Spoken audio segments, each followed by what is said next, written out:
삼국시 읽기 210번은 그것이 되어야 한다. 최호기 시인의 시를 읽을 텐데, 최호기 시인이 이 머리에 고가 철도를 쓰고라는 시집을 최근에 냈습니다.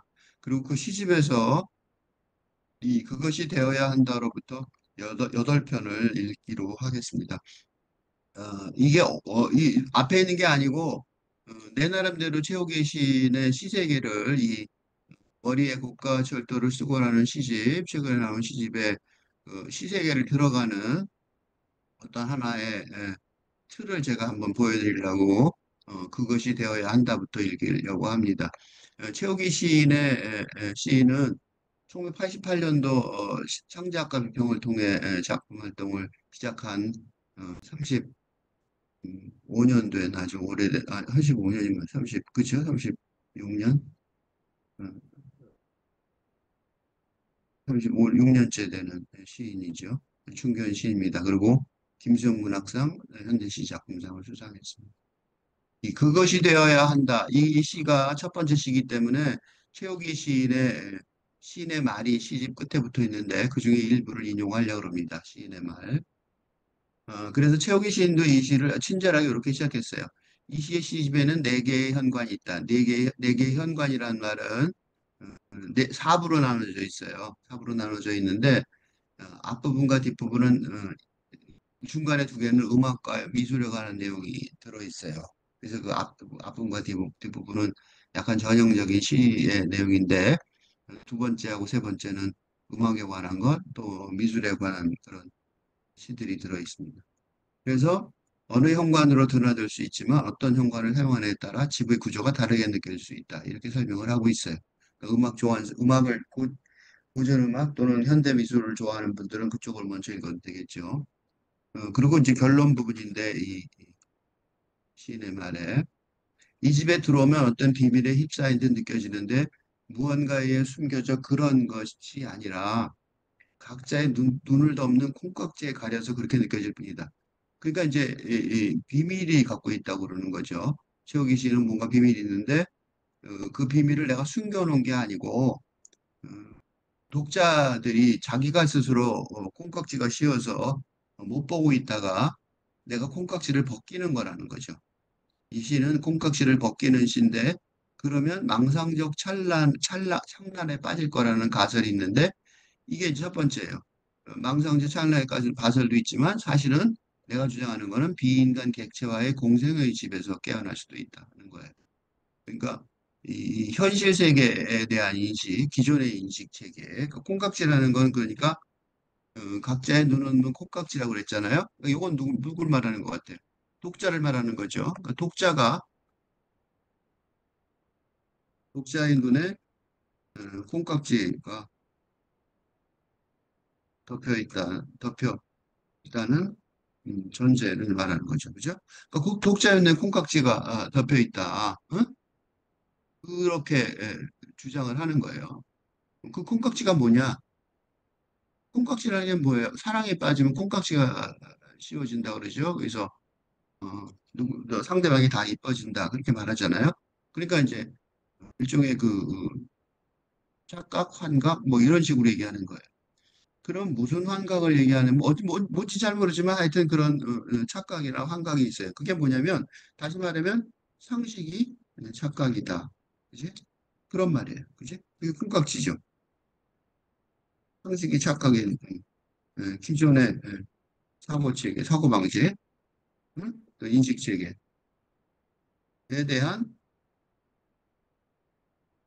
불신을 말하는 거죠. 의심. 그러니까 지금 우리가 보고 세상을 보고 느끼는 거는 콩깍지가 끼어진 거고, 그거는, 그런 사고방식은, 기존의 사고방식은 착각이다. 이렇게 말하는 거예요. 단호하게. 그렇죠? 어, 나는 이거에 동의해요. 왜냐하면 나는 이거를 내 식으로 해석한다면 지금은 근대에서 탈근대로 혁명적인 시대전환의 상황이며,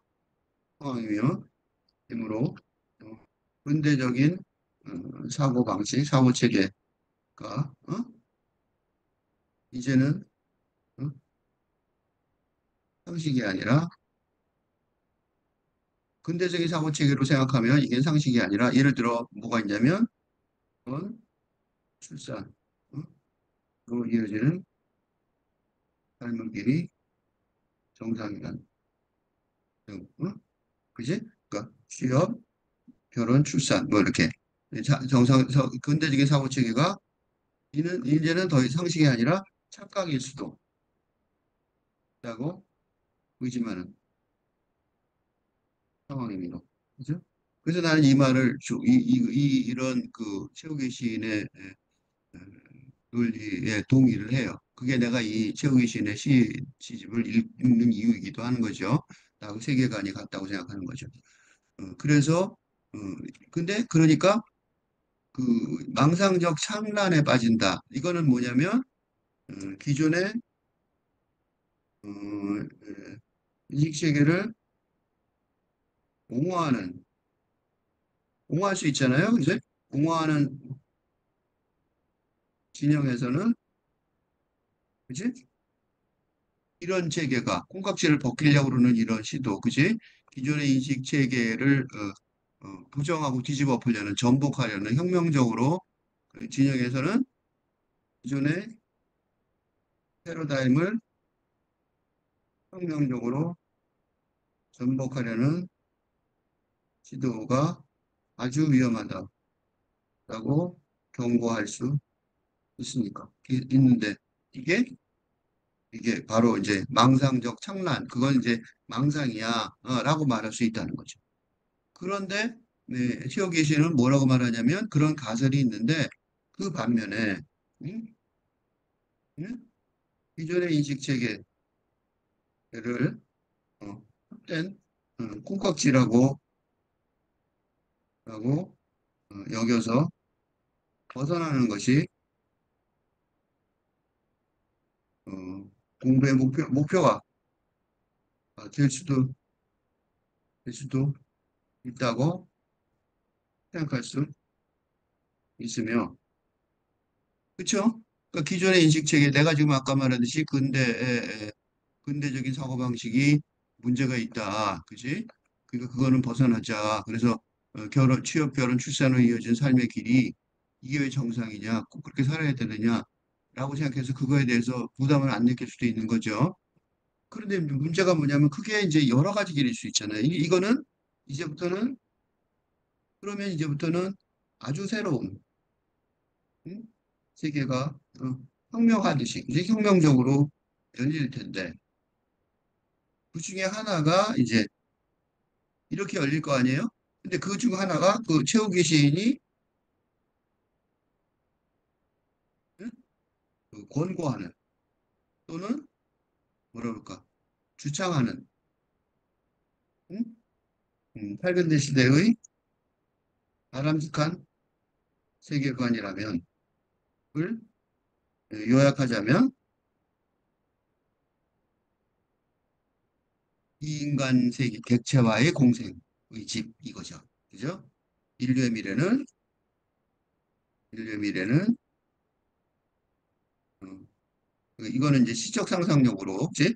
시적 상상력으로 생각해보는 어, 생각해낸 인류의 미래는 이거다 말이지. 인류의 미래를 요약해서 제시하자면 한마디로 제시하자면 비인간 객체와의 공생의 집이라는 거죠. 앞으로 우리 인류는 비인간 객체와의 공생의 집에서 살아야 된다. 그지? 라는 거예요. 이거 어려운 말이 아니란 말이죠. 그리고 그걸 설명을 해요. 그리고 요 비인간 객체와의 공생의 집이라는 걸 설명하는데 그게 우리 몸과 정신의 대부분이 비인간 객체로 이루어지고 있다는 거예요. 첫 번째는. 그러니까 무슨 소리냐면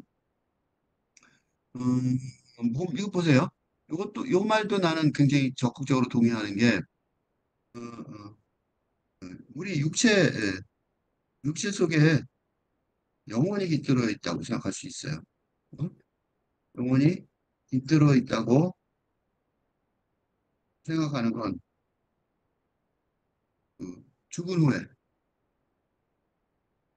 스피릿이, 예, 계속 남아 있다고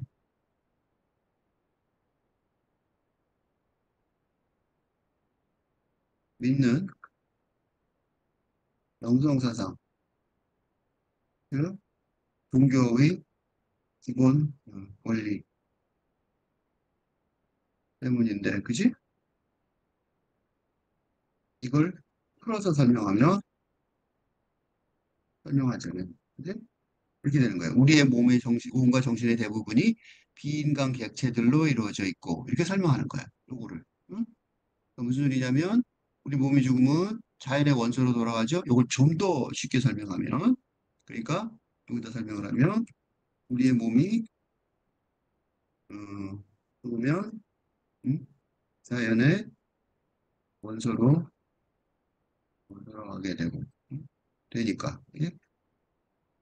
그러니까 당연히 몸은 대부분 비인간 객체죠. 뭔가 원소로 뭔가로 돌아간단 말이죠. 뭔가 요소로 돌아간단 말이에요. 그러니까 비인간 객체라고 말할 수 있고 그다음에 여기서 또 뭐라고 써있냐면 정신이라고 그랬잖아요. 정신. 요거는 뭐라고 말하는 거야? 앞에 말한 그 영을 얘기한 거예요. 그죠? 그러니까 이게 없어지는 게 완전히 무로 사라져 완전히 없어지는 게 아니라 허무주의가 아니죠. 그러니까 뭐가 남아 있다는 거예요. 이게 왜 중요한 얘기냐면 고뒤 때문에 중요해요. 하나의 객체가 다른 객체와 다르듯 그들과 조금 다를 뿐이라는 걸 최근에 알게 됐다는 것. 이게 이제 이 최욱이 시인이 이 시집의 주제가 된 이런 내용을 쓰게 된 거예요.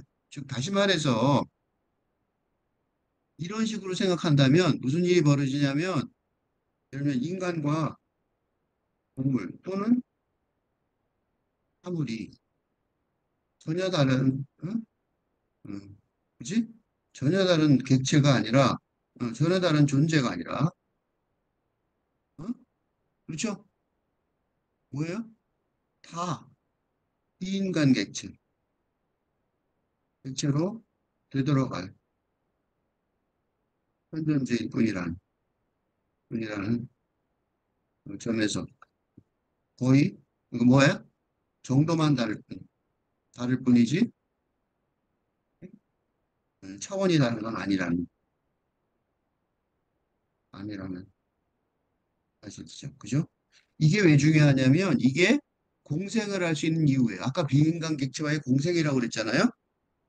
이게 없으면 이런 인식이 공유되지 않는다면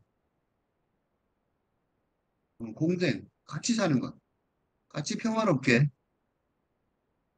사는 일이 불가능한데 왜냐하면 식민 제국주의 에서처럼 그지? 자기보다 조금 열등하다고 그것도 자기가 예를 들면 지성 등 자기가 자신이 중요하게 여기는 분야에서 자기보다 조금 열등하다고 멸살시킬 권리가 있다고 어, 믿는다면 응? 공생은 절대로 불가능하기 때문이래. 그렇죠?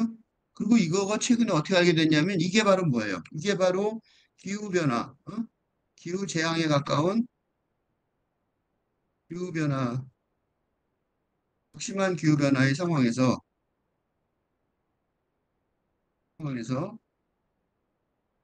기후재앙에 가까운 극심한 기후변화가 있는데 그 기후변화의 상황에서 인류가 대책을 모색하고 있는데 네? 생태학에서처럼 그전에는 자연을 환경, 그 환경이 뭐냐면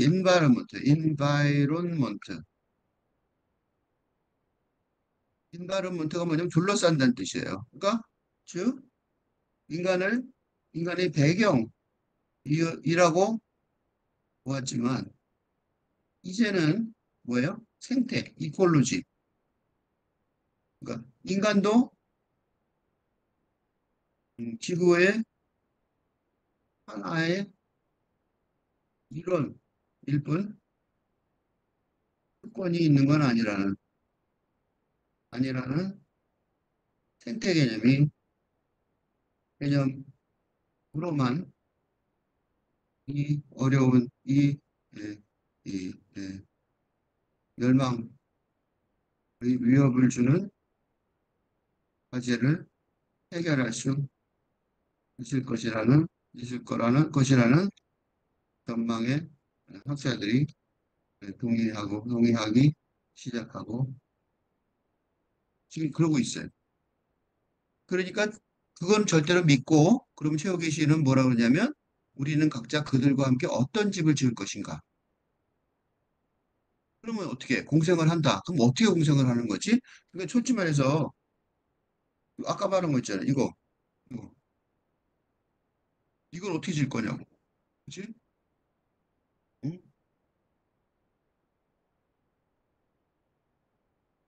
이 인간과 인간의 공생의 집을 어떻게 지을 것인지 응? 응. 질문하지 않을 수 없는 거죠. 그러니까 그죠?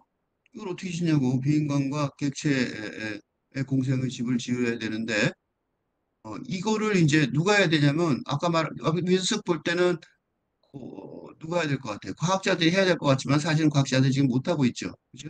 과학자들이 못하고 있어요. 모르니까. 이거는 어려운 얘기예요. 왜 어려운 얘기냐면 지은지 생각하려면 뭐가 필요해요? 이걸 뭐가 필요해요? 시적 상상력. 기존에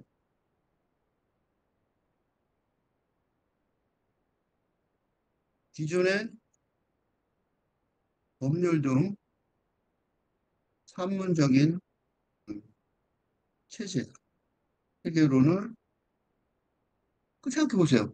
비인간 객체와 인간 객체가 인간이 공존 공생하는 집을 어떻게 질 거냐고. 그거는 기존의 법률이나 수학이나 어? 수학 등 그지? 산문적인 체계로는 그지? 등식의 산문적이지. 등식의 산문적인 체계로는 생각하기 어려운. 응? 그러니까 아웃사이드 think outside the box죠. 아웃사이드 박스 생각 그러니까 그런 말 많이 하죠 요새. 그지? 창의력. 그지? 아웃사이드 더 박스의 창의성이 요구되는 과제인데 이므로 뭐가 필요해요? 시적 상상력. 그죠? 시적 상상력만이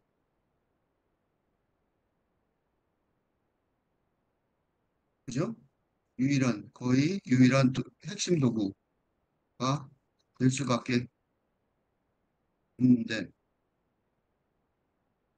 이런 과업에, 응? 이게 되게 핵심적인 과업이 돼야 되는데, 어때요? 이런 과업에 시인들은, 응?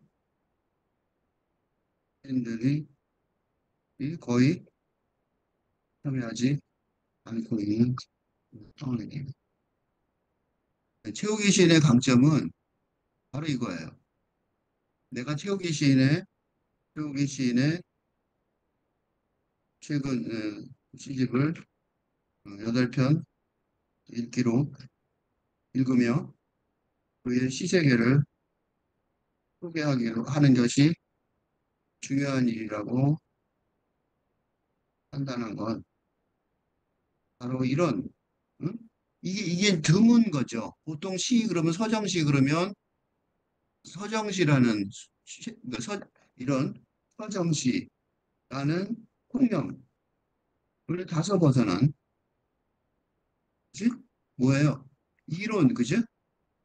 우리나라는 그 서정시라는 게 뭐냐면 통념이 뭐냐면 감정 그치? 중심이 감성 중심의 음, 시쓰기 전략이 아닌 그지? 이성 중심 응? 시쓰기 전통을 이게 누가 있냐면 이런 게 이성 중심의 시쓰기 전통에 누가 있냐면 이장이나 형은 그 사람들은 이성 중심이죠. 감성이 아니라 이성 중심의 김현성도 있어요. 이나 김현성 이 이성 중심의 시쓰기를 하는 사람들이 지성주의라고 그러죠. 소위 그러니까 지성주의라고도 할. 지성주의란 말 자체가 이게 흔한 말이 아니고 일본의 사람들이 쓰는 용어인데 우리도 이 용어를 좀 쓴 적이 가끔 있어요. 네? 그다음에 들어서 전통의 주의를 기울인다는 점에서 아주 중요한 작업이라고 생각합니다. 음? 굉장히 중요한 작업이라고 생각해요.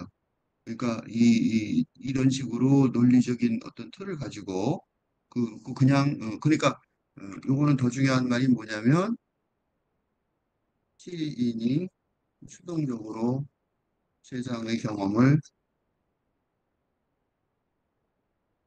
수용하고 전달하는 게 아니라 전달한다는 기존의 임무에 만족하지 않고 어?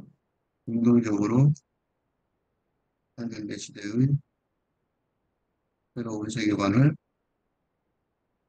선두에 서서 어떻게 남아야 한다는 사명을 보여주는 그래서 좋아해요. 그래서 이게 되게 중요한 시라고 생각을 해요. 그럼 이제 한번 읽어봅시다, 시를.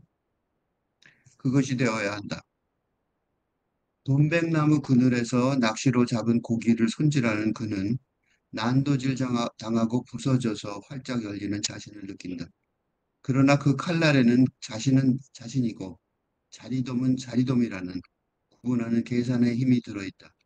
눕혀지고 부서지고 난도질 당해서 쩍 벌어지는 여기 자리돔이 되는 건 그의 측량할 수 있는 진흙 여성성만으로는 부족하다. 그는 자신 안의 고기로 난조질 당해 쩍 벌어져 그도 그녀도 아닌 그것이 되어야 한다. 그것은 내재하는 죽음, 마침표예요. 찢어 발겨져 외부로 삐져나온 내부자. 생선회와 내장과 뼈, 식재료로의 개방. 그는 그의 그것으로의 개방이다.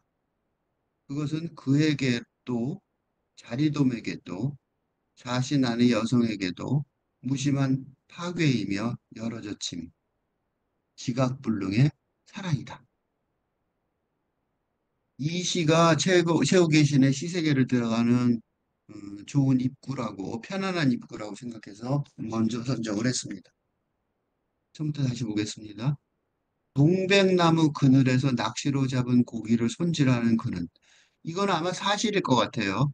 낚시를 하러 간 거죠. 낚시를 해서 가서 자리돔을 잡았어요. 그래서 동백나무 그늘에서 낚시로 잡은 고기를 이제 친구가 같이 갔겠죠. 바다 낚시 많이 가잖아요, 사람들이. 그래서 그거를 보는데 그가 그랬을 가능성이 많아요. 그 고기를 손질하던 친구인 그가 난도질 당하고 부서져서 활짝 열리는 자신. 친구가 그랬겠죠. 아우, 난 고기 손질할 때마다 이 고기가 꼭 나 같아. 응? 난도질 당하고 부서져서 활짝 열리는 자신 같은 느낌이 가끔 들어. 그럴 수 있죠. 그치? 이 말을 했어요. 이 말을 들으면서 이게 이제 아마 이 세우기 시인이 이 시를 쓰게 되는 어떤 추동력을 얻은 부분일 것 같은데 그럴 것 같아요. 이건 참 충분히 이해가 되죠. 고기잡이를 맨날 다니는 사람들은 나는 낚시를 별로 안 좋아하는데 그거는 이제 약간 무의미한 살생 같은 느낌, 살생의 행위를 좋아하는 것 같아서 고기를 먹고 채식주의자는 아니에요. 그래서 먹기는 하는데 그렇다고 해서 내가 죽이는 것 자체를 즐겨하지는 않는 것 같아요. 그건 좀 다른 것 같아서 그래서 잡으러 가면 잡는 순간, 그러니까 사회에서는 그래서 잡아서 풀어주는 경우가 많죠. 그래도 그 사람들도 잡아서 먹기도 하잖아요. 그래서 그런 작업이 나는 별로 안 좋아서 안 하지만 어쨌든 고기를 잡는 사람들도 내가 보기에는 그런 거 좀 느낄 것 같아요. 그래서 고기하고 나하고 맨날 잡다 보면 그렇게 되지 않겠어요? 난조질 당하고 부서져서 활짝 열리는 자신을 잠깐 느낄 수 있는 거죠. 그런 식으로 얘기했을 거예요. 특히 최욱이라는 본인 시인이니까 친구가 이제 시인 앞에서 고기를 잡으니까 그런 생각이 더 많이 들었을 가능성이 많아요. 이 구절을 보면서 이렇게 말했을 때 나도 그런 생각이 들 것 같은데 그 참고자리 3을 써놨어요. 뭐가 떠올랐냐면요. 우리가 다 아는 거야. 이거 딱 보면서 떠오른 사람 많을 텐데 장자의 백정 이야기가 떠올랐어요. 작자의 백정의 양생법이라는 건데 좀 읽어볼게요. 호정이 문혜양을 위해 소를 잡았습니다. 손으로 소를 잡고 어깨로 소를 받치고 발로 밟고 무릎으로 누르고는 칼질을 하는데 그 동작이 춤과 같고 소 잡는 소리가 음률이 있는데 했습니다. 이 모습을 지켜보고 있던 문혜양이 감탄하며 말했습니다. 훌륭하도다. 어찌 기술이 이런 경지에 도달했던 말인가. 호정이 칼을 내려놓고 대답했습니다. 제가 좋아하는 것은 보입니다. 기술을 넘어선 것이지요. 저도 소를 잡았을 때는 초밖에 보이지 않았습니다. 기술부터 얘기하는 거죠. 그러나 3년 뒤에는 소를 보지 않게 되었습니다. 지금은 마음으로 소를 대할 뿐 눈으로 보지 않습니다. 감각의 작용을 멈추고 마음 가는 곳을 따라 움직입니다. 자연의 결을 따라 틈과 틈을 가르고 그 틈 사이로 칼을 넣어 움직입니다. 그래야 힘줄이나 질긴 근육에 칼이 닿는 일이 없습니다. 손빼야 더할 나위가 있겠습니까? 솜씨 좋은 백정은 1년마다 칼을 바꾸는데 어, 그 이유는 살을 가리기 때문입니다. 보통 백정은 달마다 칼을 바꾸는데 뼈를 자르기 때문입니다. 저는 이 칼로 19년 동안 수천 마리의 소를 밟았습니다만 아직 칼날은 숫돌에 새로 간 것 같습니다. 소의 뼈마디에는 틈이 있고 이 칼날에는 두께가 없습니다.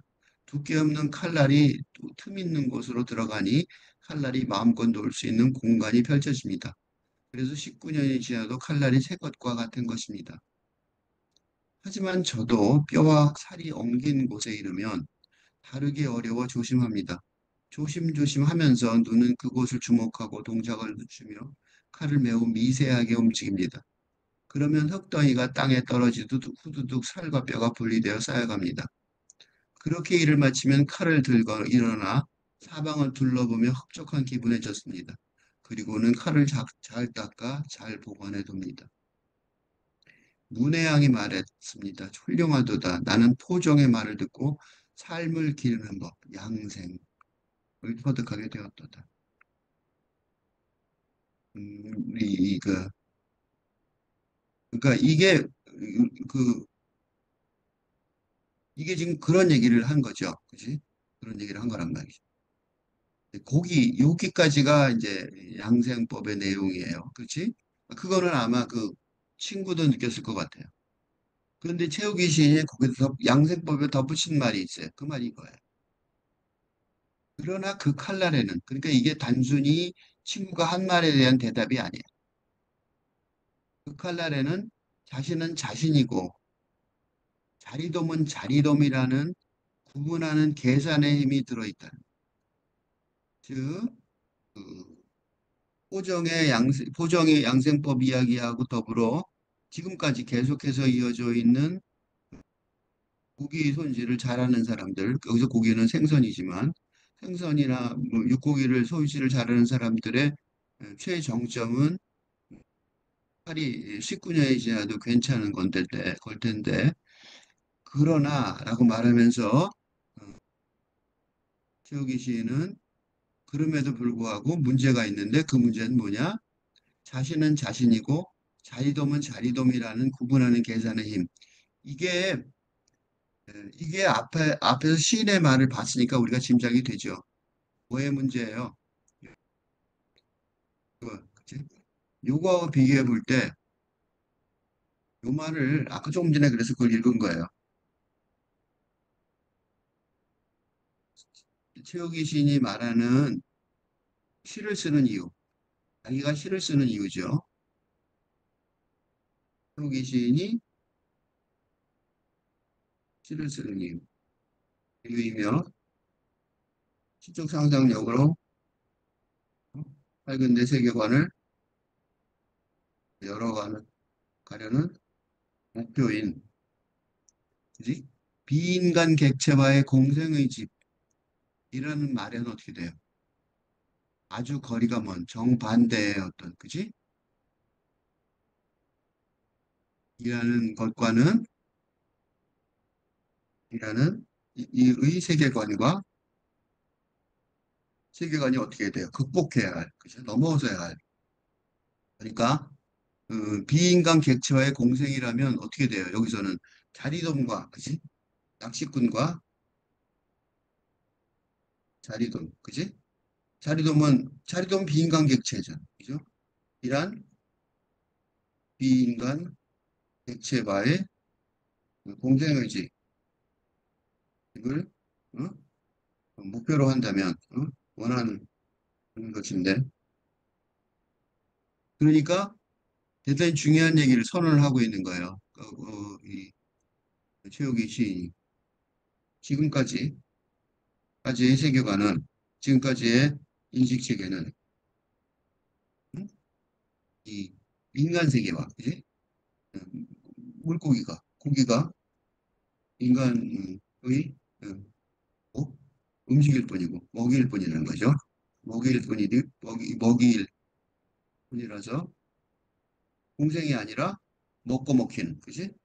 먹고 먹히는 관계의 사슬, 그지? 생존, 생존 관계의 사슬 속에서의, 사슬에서의 존재 뿐이라는 이전의 세계관에 대한 반박이 그런 거예요. 그렇죠? 그러니까 이 비인간 객체와의 공생의 집이라는 최후의 시에 대한 시세계의 목표를 설명하는 아주 좋은 서시라고 볼 수 있어요. 그걸 이제 설명을 하는 거죠. 왜 그러면 안 되는가, 그죠? 왜 이렇게 나는 나고 그 자리 되면 잘 두고 내가 자리 되면 잘 회로 뜨는 거죠. 회 뜨고 있어. 그리고 그게 정확하게 잘 계산할 수 있어, 그죠? 포정의 그 소고기를 소를 분해하는 그런 기술하고 마찬가지 그런 거죠. 그런 기술 이 쭉 인류의 그러니까 이게 굉장히 오래된 그러니까 이 탈근대 세계가 아니라 굉장히 오래된 인류의 역사를 뒤집어 엎고 있는 거예요, 지금. 엄청난 거죠. 그래서 내가 맨날 혁명이라고 그래요. 그래서 눕혀지고 부서지고 난조질 장에서 벌어지는 눕혀지고 그 생선을 눕히죠. 그다음에 부시죠, 자르죠. 그 반으로 딱 가르잖아요. 그 난도질 당하죠. 그래서 다 띄우고 막 그게 쫙 벌어지고 쫙 벌려서 두 개를 만들고 그런단 말이죠. 그죠? 반으로 딱 갈라서 넣죠. 그래서 그렇게 한단 말이죠. 근데 그 장소. 근데 그 다음 말이 중요해요. 자리돔이 되는 것. 주어가 누구예요? 주어가 그예요. 나. 자리돔이 된다 그랬죠. 무어가 자리돔이 되는 주체가 여기서 이 문장에 주어가 빠져 있어요. 주어는 내가, 그가, 는 내가 그렇게 되기를 바라는 그가. 그러니까 그는 내 친구라서 나는 그가 자리돔을 회로 뜨는 사람이 아니라 어, 자리돔이 되는 사람이 되고 싶은 거죠. 그죠? 그러니까 비인간 객체와의 공생이란 말이 뭐냐면 그러니까 태오기시 말하는 비인간 객체와의 공생이란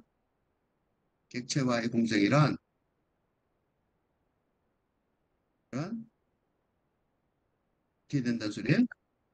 인간이 비인간과 같은 어, 존재성을 갖게 된 행위를 말하는데 어, 이게 여기서는 그죠? 뭐예요? 부서지고 눕혀지고 부서지고 난도질장에서 떡적 벌어지는 그 다음 단어가 중요해요. 커마 여기죠. 그러니까 이 커마 여기 이게 굉장히 엄청난 말이에요. 커마 여기. 이게 무슨 이미지가 들려 있어요? 예수의 십자가. 제가요. 보다 더 잔인한, 그지? 잔인한 처형량이 벌어지는. 그러니까 이 역이라는 것이 보통은 그냥 회 한 사람 원래 회를 좋아하는데 바닷가에서 그배 위에서 잡아먹는 회가 제일 맛있죠. 바로 와서 동백나무 그늘에서 집도 안 들어갔어요. 동백나무 그늘이에요. 그 집에 들어가 천천히 하는 게 아니라 배에 내리자마자 그냥 그늘에서 바로 잡는 거예요. 그러니까 이거를 거꾸로 말하면 이렇게 말했지만 사실은 뭐냐면 이거는 싱싱한 회를 하고 있다고 우리가 어, 생각하는 역이란 거죠. 이 역이가 뭐랑 같아요? 예수의 십자가형보다 더 잔인한 처형 장면이 벌이는 역이란 말이죠. 요때 여기는 누구냐면 요때 여기는 인간 주체가 볼 때, 그죠? 요때 여기는 뭐예요? 이 인간 어? 액체가 볼 때, 경험할 때, 그지? 경험하는 거죠. 어? 그 여기가 두 개가 같다고 보는 거예요. 이 같다고 보는 것이 이거는 진짜 경험한 게 아니라 최후기 시인만 지금 경험하는 거죠. 그러니까 현재는 최후기 시인만 경험하는 거예요. 뭐 하고 시키는 거예요? 내가 그 최후기 시인이 나가 최후기 시인, 후기 시인 또는 최후기 시인의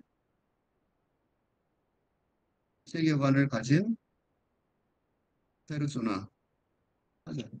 내가 그죠? 그리고 그렇기 때문에 그런 걸 바라는 그 새로운 세계를 살아가길 바라는. 근데 여기서 여기 그게 굉장히 충격적인 발언이에요. 여기 그죠? 그리고 자리돔이 되는 건 자리돔이 되는 거는 이 자리돔이 되는 건이란 말은 이거는 오블리가토리 그죠? 도덕적 의무처럼 보이는 거죠. 그죠? 그러니까 자리돔이 되는 예, 또는 배워야 하는 윤리 도덕적인 당위성이 있는 그죠? 그러니까 이거 우리한테 물어보지 않았어요. 어? 자리돔이 우리가 다 자리돔이 되어야 된다고 물어보지 않고 최욱의 시인이 그냥 시작했어요. 여기 자리돔이 되는 것. 그러니까 이건 당위성이라는 거죠. 그래서 내가 아까 생태론 얘기를 한 거예요. 그래놓고 그다음에 뭐라고 말하냐면 그의 측량할 수 있는 진흙 여성성만 갑자기 여성성이 나왔어요. 진흙 여성성만으로는 부족하다. 그러니까 그의 측량할 수 있는 진흙 여성성 이건 무슨 소리냐면 이 친구한테 뭐가 있어? 그래도 최소한도 뭐가 있다? 여성성이 있다는 거야. 응? 지금 고기를 했다는 생선이죠. 자리돔을 했다는 친구인 그에게 뭐가 있다? 여성성이 있는 것은 사실이지만 그 소리예요. 그죠? 그게 깔려 있어요. 근데 갑자기 왜 여성성이 튀어나왔어요? 이게 되게 중요한 얘기인데 이거 설명을 안 했어요. 그래서 약간 불친절한데 그건 할 수 없어요. 너무 높은 수준을 말을 하니까 사실 불친절인데 그거는 근대 시대에 근대 시대 동안 우리가 전쟁, 그지? 전쟁 등이 지금까지도 많죠. 난무한 이유는 어? 물적 대립의 이분법적 논리에 따른 물적 대립에 따른 물적 대립을 중시하는 남성성의 어? 세상이었는데 이게 언제부터였냐면 사실 농경사회부터 시작하는 거죠. 농경사회부터 시작해요. 어? 그게 내가 근대시대라고 얘기하지만 사실은 인류의 긴 역사를 지금 비판하고 있는 거예요. 남성 중심 사회였는데 이제 페미니즘이 득세하듯이 여성성의 이 훨씬 더 지금보다 지금보다 훨씬 더 중요해지는 근대 시대로 급격하게 변하고 있는 중이라는 사실을 당연한 누구나 아는 응? 누구나 아는 당연한 어, 역사적인 음, 현실로 침범하면서 말하고 있는 거죠. 그지? 이게 당연한 거 아니라고 생각하는 사람들이 많기 때문에 내가 이렇게 설명을 길게 한 거예요. 그래서 그에 측량할 수 있는 지능 여성성만으로는 그러니까 그에 측량할 수 있는 그러니까 그 시인 페르소나 화자인 나가 친구에게 여성성이 있다는 것을 측량할 수 있음을 보고하는 거죠. 보고하는데 그죠? 이때 지능 여성성이라고 그러는 이유는 뭐냐면 지능 여성성가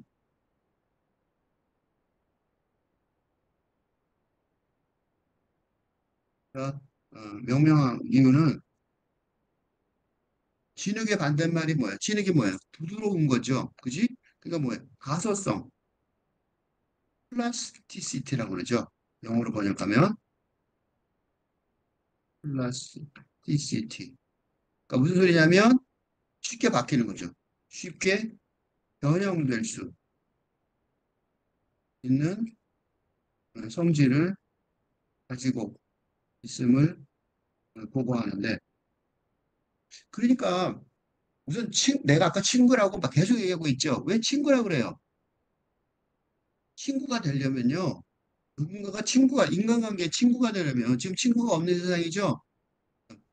친구가 서로 지금 같은 세상에서 지금 같은 근대 사회, 그 경쟁 사회에서 근대는 다 근대 자본주의의 경쟁 사회에서 친구가 되려면 어떻게 돼요? 나의 그지? 영역이 나의 존재성이 뭐가 있어요? 진흙 같은 가소성이 예, 있어야 한다는 것이라는 점을 강조한다면 응? 그 친구가 없는 사람들은 대부분 다 뭐가 없는 거냐면 가소성이 없는 거예요. 내가 절대로 안 바뀌고 너나 바뀌어 나는 괜찮아 나는 안 괜찮으니까 너가 날 쫓아와. 그거는 만약에 가소성이 없다면 진흙 가속성이라고 그러죠. 진흙 가소성이 여기서 진흙을 썼으니까 가소성이 없다면 그런 인간관계는 뭐예요? 영용과 복종을 해겔이 말한 주인과 노예의 관계밖에 기대할 수 없으니까. 그지? 근데 그게 아니라는 사실이 여기 나온 거예요. 그에 측량할 수 있는 지능 여성성. 이게 나온 거예요. 이 구절이 되게 중요한 구절이에요. 이 구절을 보고 내가 친구라고 생각한 거예요. 응? 그러니까 그러니까 이 최호기 시인이 바다 낚시를 쫓아가서 별로 좋아하지도 않나 봐요. 그 고기 잡는 거를. 그러니까 고기 보고 저 자리돔 보고 나랑 자리돔이 되는 거죠. 그지? 쫓아가서 어, 별로 내키지 않는 자리돔. 그러니까 나와 동일시하는 자리돔. 그러니까 자리돔이 그 찔린 거 보고 예수가 죽은 것처럼 보잖아요. 그지? 이 해체 장면을 참고 보는 건 그가 뭐가 있어요? 친구이기 때문에. 이게. 왜 친구예요? 측량할 수 있는 지능 여성성이 있으니까. 그치? 친구에게 어, 그런 인내를 발휘하는 것이다. 그렇지만 우호를 생각하는 거예요. 그러나 친구의 그런 여성성만으로는 영혼의 구원이 되는 절대로 부족하다는 것을 안다는 거죠. 그렇지? 그래서 이 시가 쓰여진 거예요. 친구를 보고. 아마 이 시를 친구한테 줬을지도 모르죠. 알아듣든 못 알아듣든. 그래서 어떻게 해야 돼요? 이것만 갖고는 안 된다는 거죠. 그지? 그런 여성 갖고는 인간관계를 하고 친구를 사귀는 데는 좋겠지만 그걸로 그 친구가 영원히 구원되지는 않을 거란 말이죠. 그는 이게 이제 친구한테 바라는 거예요. 자신 안의 고기로 난도질장에 쩍 벌어져. 그러니까 그가 지금 자르는 게 누구가 해야 되는 거야? 자기가 돼야 되는 거예요. 그지? 그다음에 그도 그녀도 아닌 그것이 되어야 한다. 뚜렷하게 자기의 목표를 딱 말하죠. 아까 이게 뭐예요? 이거죠? 이거예요.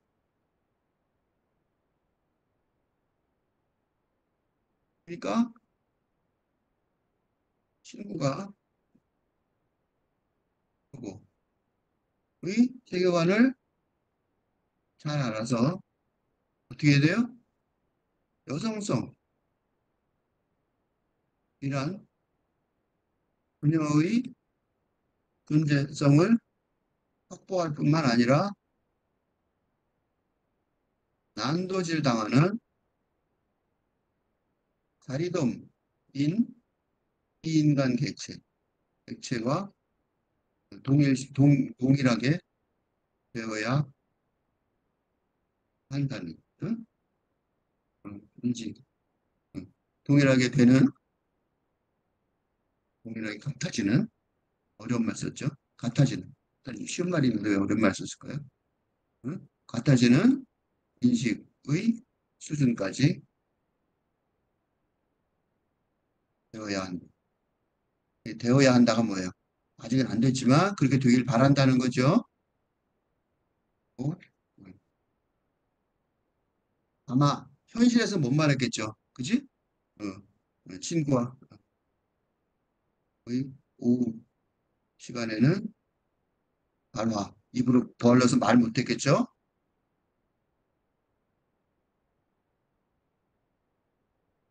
하지 못했지만 시로 그죠? 그래서 참고자료 4를 써놔서 내가 참고자료 4가 바로 그 얘기예요. 뭘 말하냐? 이거예요. 이거 내가 다른 시에서 인용을 좀 했는데 그러면 이게 지금 어떤 사람들이 그럴 거예요. 어, 죽은 물고기 갖고 너무하는 거 아니에요? 그지? 그런 식으로 생각할 까 많아서 이게 그럼 내가 너무 과다하게 해석하는 거 아니에요? 그럴까봐 다른 시들을 좀 인용을 최욱이 시의 다른 시들을 인용 여기다 했어요. 몇 개만 보여드릴게요. 죽음과 삶은 딱 잘라지지 않는다. 그죠? 지금 자르는 장면이죠? 딱 잘라지지 않는다는 거죠. 생명과 비생명의 경계는 흐릿하다. 그죠?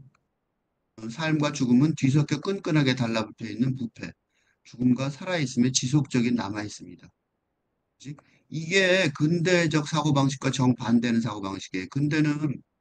어, 근대의학은 뭐라고 그래요? 생명의학. 또는 죽음의학은 거부하는 것처럼. 응? 그지? 어. 근대의학은 생명의학이라고 그러죠. 생명공학, 생명의학 그런 말 하죠. 생명의학이란 말. 죽음은 절대로 생각 안 해요. 그래서 죽을 때까지 뭐예요? 막 저기 마스크 씌우고 난리 나죠. 그죠? 죽으면 생각할 수가 없는 거예요. 그죠?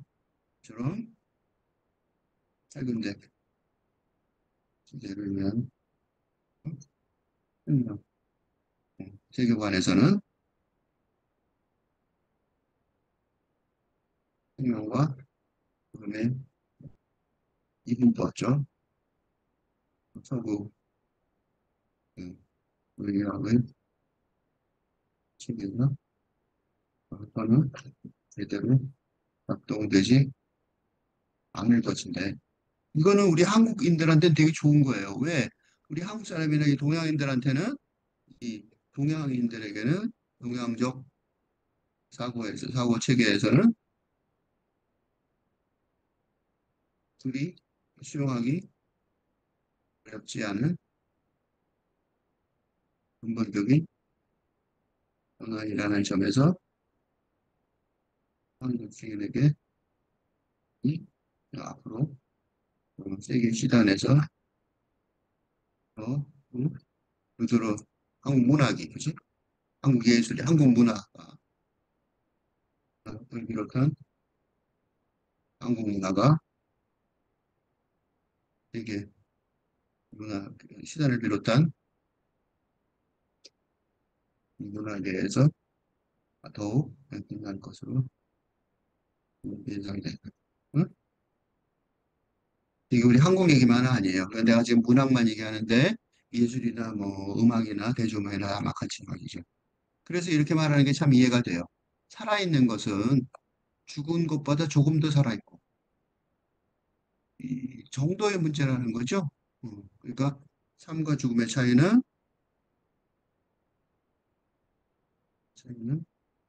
차원의 차이가 아니라 정도의 차이, 그지? 그런 소리예요. 어? 이거를 서양 사람들한테 얘기하면 기절해요. 얘들은 말도 안 되는 소리라고 생각하는 거죠. 의사 선생님한테도 이렇게 얘기해 보시면 의사 선생님 고개를 끄덕이면서 아무 소리도 안 할 거예요. 그지? 그죠? 그래서 아무 소리도 안 한단 말이죠. 그러니까 죽은 건 살아있는 것보다 조금 더 죽어 있는 걸 보실 것일 뿐, 산 것과 죽은 것은 완전히 다른 세계가 아니다. 정확히 그런 말을 썼죠, 여기서. 그지? 정확히 썼어요. 그러니까 최욱인 시인의 그 글쓰기가 좋은 게, 시세가 좋은 게, 다른 사람들이 따라와야 좋죠. 이렇게 지성적이고 이론적이고 말해주면, 다른 사람들이 시 공부하는 사람들이 훨씬 더 따라야 좋잖아요. 그래서 최욱의 시인이 이게 중요한 시라고 생각해요. 자기 얘기만 쓰는 게 아니죠. 그리고 이게 죽음과 삶의 얘기가 실순에만 있는 게 아니라 의학에도 아까 나왔잖아요. 그러니까 의학의 앞으로 발전 방향은 뭐예요? 그 의학, 팔근대 의학의 전개 방향은 뭐예요? 생명 플러스 죽음 의학의 이런 것이. 응? 그래요. 그래서 의학이나 이런 과학에서 관심 있는 사람들은 응? 생명 플러스 죽음의 길이 뭔지 생각해 보시면 되겠죠. 그 중에 하나가 뭐예요? 예를 들어 호스피스 병동처럼. 그러니까 호스피스가 요새 되게 유행이죠. 성경인 것처럼 보이고 영화도 내가 최근에 그 다큐멘터리 넷플릭스에서 봤는데 그 호스피스 병동 얘기 참 많이 나오죠. 그게 전부 다 이런 거예요. 좀 뭔가 그 사람들은 선진적인 성우적인 것 같단 말이죠. 그 이유가 바로 이것 때문에 그래요. 생명 플러스 죽음이에요. 어쨌든 네, 그럼 죽은 것들이 뭐냐고. 그럼 이제 중요한 건 뭐야? 그럼 죽은 거 그렇게 이렇게 말하는 건 좋지만 이걸 입증을 해야 되죠. 설득력 있게 설명을 해줘야겠죠. 그게 뭐냐면 죽은 것들이 흐트러져 환기를 따라 사라지지 않고 없어지지 않는다는 거예요. 죽은 것들은 향기가 되어서 환기가 슉 흘러가듯이 샥 사라져버리고 그거는 없어져. 뭐가 남어? 이렇게 얘기하는 거잖아요. 그지? 그러니까 요게 뭐냐면 영혼이 영이 되어 있을 리가 없다는 물질주의, 현재주의, 상호방식, 에서처럼. 응? 그거 영이 돼서 남아있을 수가 없어. 그냥 다 죽으면 끝이지 뭐가 남어. 이렇게 얘기하는 사람이 있을 수 있잖아요. 그거에 대해 반대하는 거예요. 포기하지 않는 집중력이 만들어내는 형태로 뭘 표현한 거예요? 영, 그죠? 스피릿, 이 돼. 영이 되어서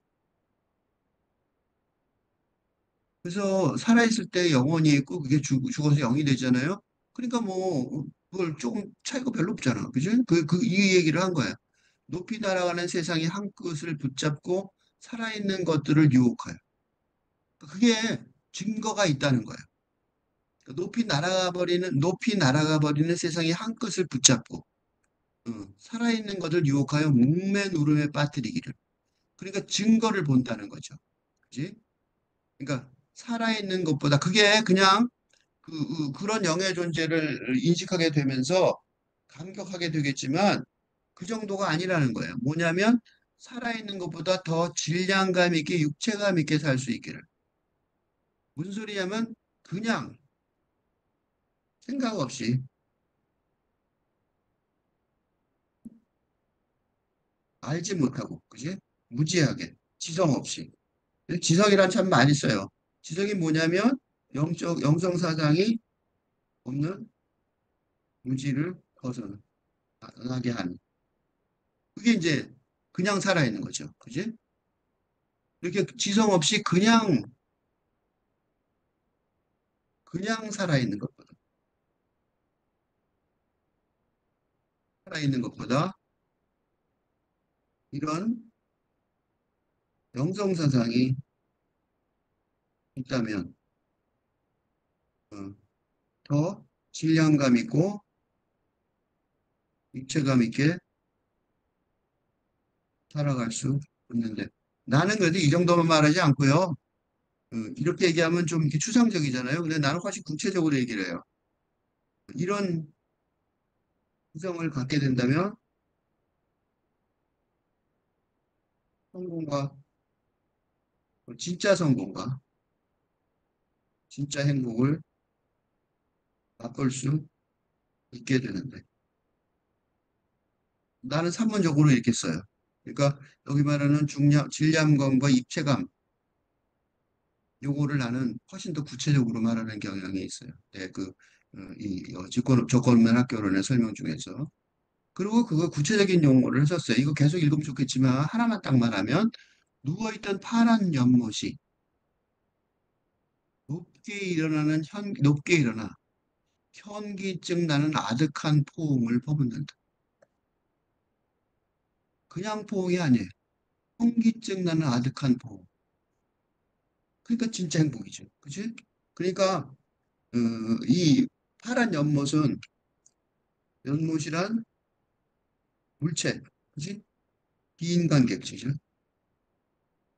그런 객체가 인간에게 응? 어, 그냥 행복이 아니라 현기증 나는 아득한 행복. 이게 아득한 행복이냐면 이게 왜 아득한 행복이냐면 이유는 이, 그 신성과의 합일에서 비롯하는 지복, 지극한 지복이라고 말하죠. 지복 이거예요. 그 위에 더할 나위 없는 행복, 그 위에 더할 나위 없는 블리스라고 해요. 그지? 영어로 그냥 행복이 아니라 그지? 그냥 행복은 해피니스죠. 그냥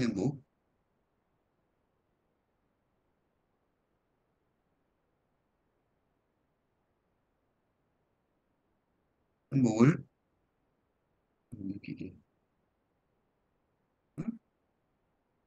그 사실을 뚜렷하게 보여준 거예요. 이거를 최욱이 시인이 경험했다는 거죠. 그러니까 그죠? 이미 죽은 것들이 해서 하나만 더 해볼게요. 그들의 움직임은 각자가 아닌 서로의 힘 속에 있다. 시 제목이 중요한데 무슨 소리냐면 그러니까 사람이 살아가게 하는 힘은 사람이 아니죠. 사람이라고 말하면 안 되죠. 내가 이렇게 이런 나쁜 버릇이 있어요. 인간 중심으로 말하죠.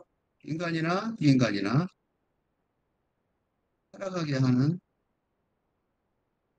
힘차고 힘차게 아까 말했죠. 힘차게라고 아까 말 안 했고 질량감 있고 입체감 있게 그랬지만 힘차게로 줄여서 말할 수 있죠. 가게 하는 힘은 서로의 영이 나라는 힘을 받으면서 살기 때문이다. 그렇죠? 이런 주장이죠. 이 시의 제목이 바로 이걸 말하고 있어요. 그죠? 그거를 시가 시작하면서 설명을 딱 해요. 그게 꽃이든 사람이든 물이든 태양처럼 빛나는 게 있다. 태양처럼 빛나는 게 영이죠, 영. 그치?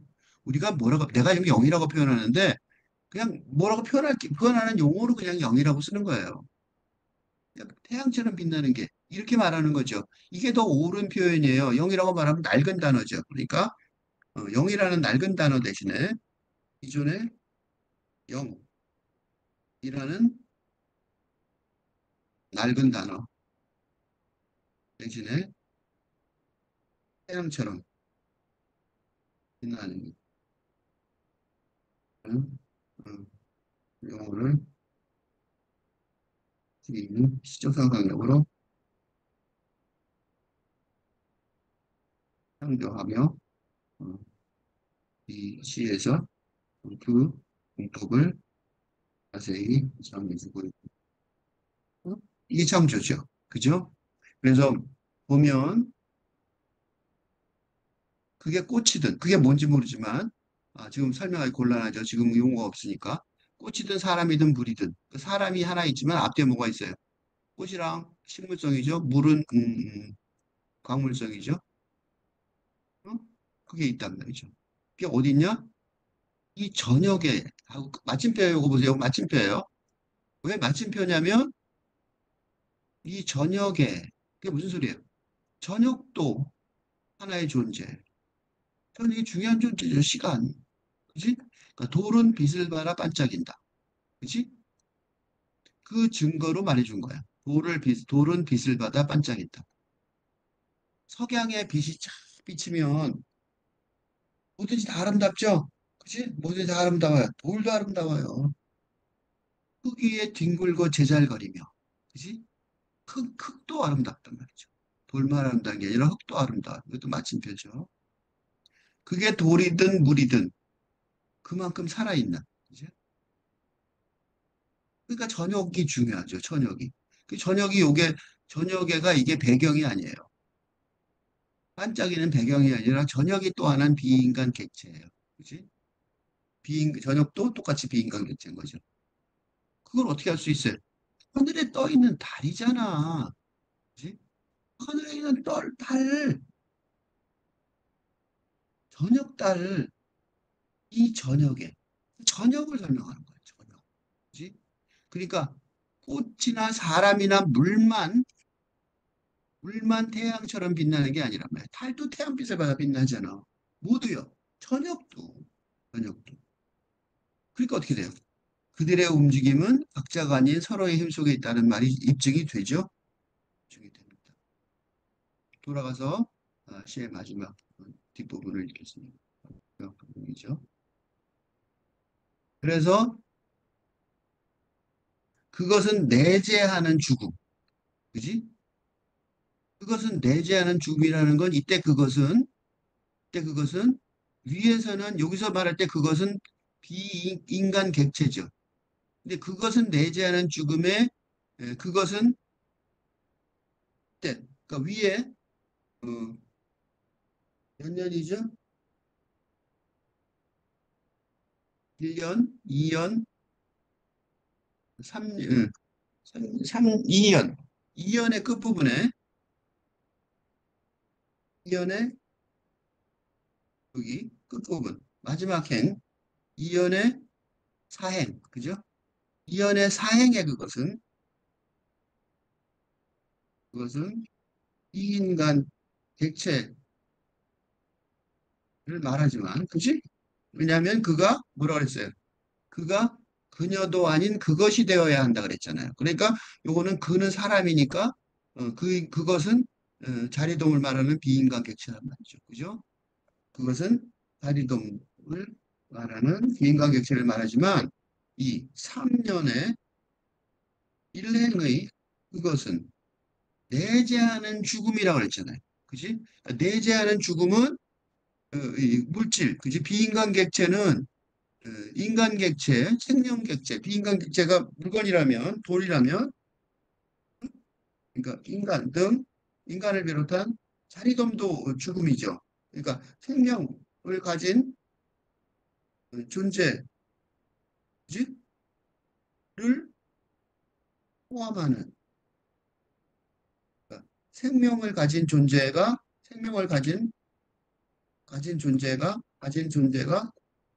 존재에 내재하는 죽음. 그지?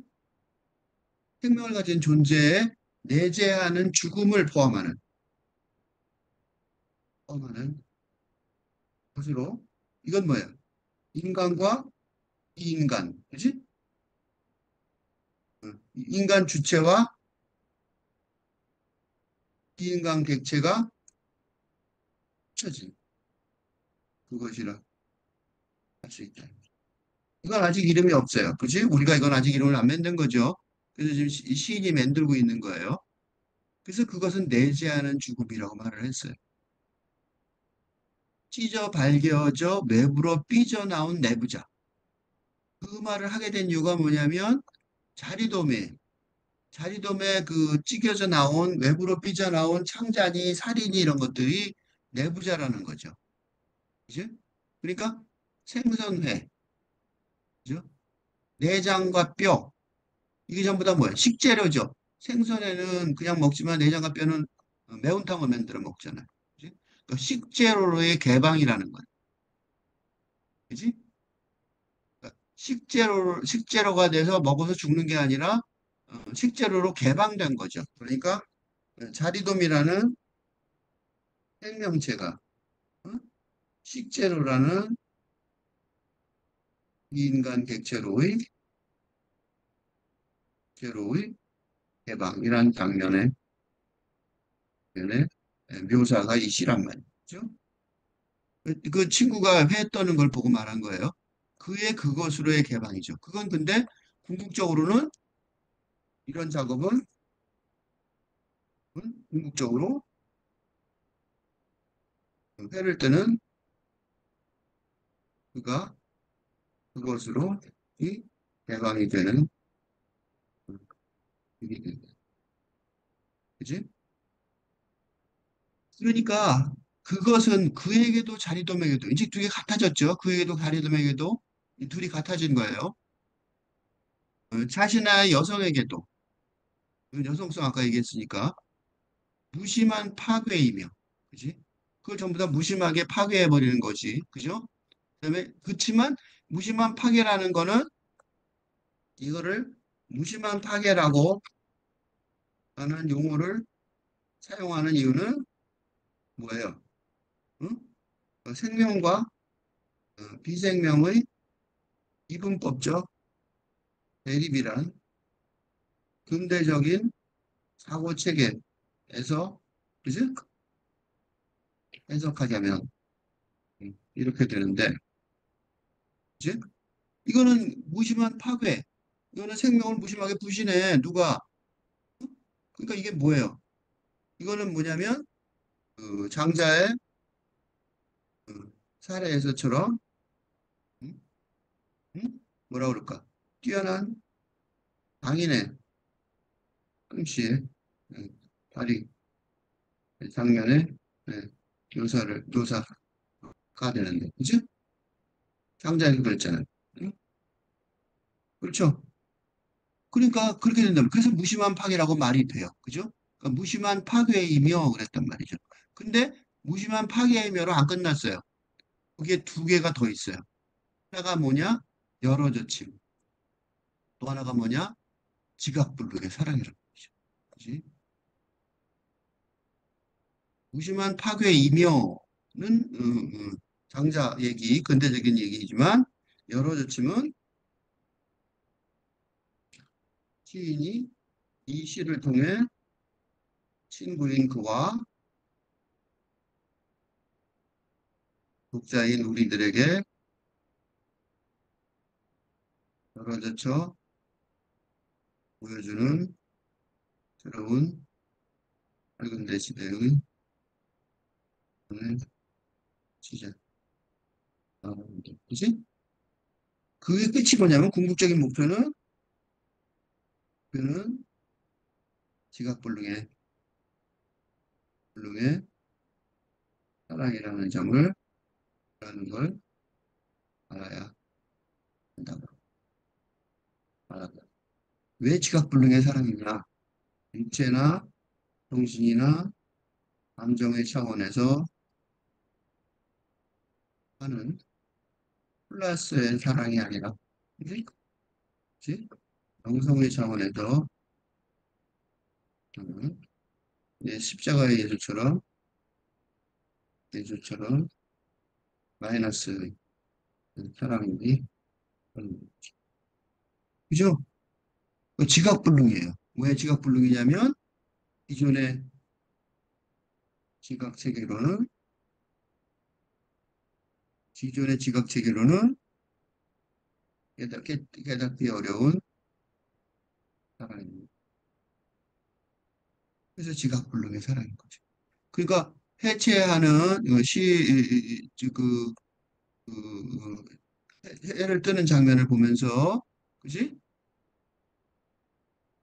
그 보면서 말하지만 사실은 그게 지각불능의 사랑까지 가야 된다. 가고 있다. 나는 그렇게 보고 있다라고 쓰는 거예요. 좀 더까지 한번 쭉 읽겠습니다. 그것이 되어야 한다. 최호기. 동백나무 그늘에서 낚시로 잡은 고기를 손질하는 그는 난도질 당하고 부서져서 활짝 열리는 자신을 느낀다. 그러나 그 칼날에는 자신은 자신이고 자리돔은 자리돔이라는 구분하는 계산의 힘이 들어있다. 굽혀지고 부서지고 난도질 당해서 쩍 벌어지는 여기 자리돔이 되는 건 그의 측량할 수 있는 진흙 여성성만으로는 부족하다. 그는 자신 안의 고기로 난도질 당해 쩍 벌어져 그도 그녀도 아닌 그것이 되어야 한다. 그것은 내재하는 죽음, 찢어 발겨져 외부로 삐져나온 내부자, 생선회와 내장과 뼈, 식재료로의 개방, 그는 그의 그것으로의 개방이다. 그것은 그에게도 자리돔에게도 자신 안의 여성에게도 심한 파괴이며 여러 저침 지각불능의 사랑이다.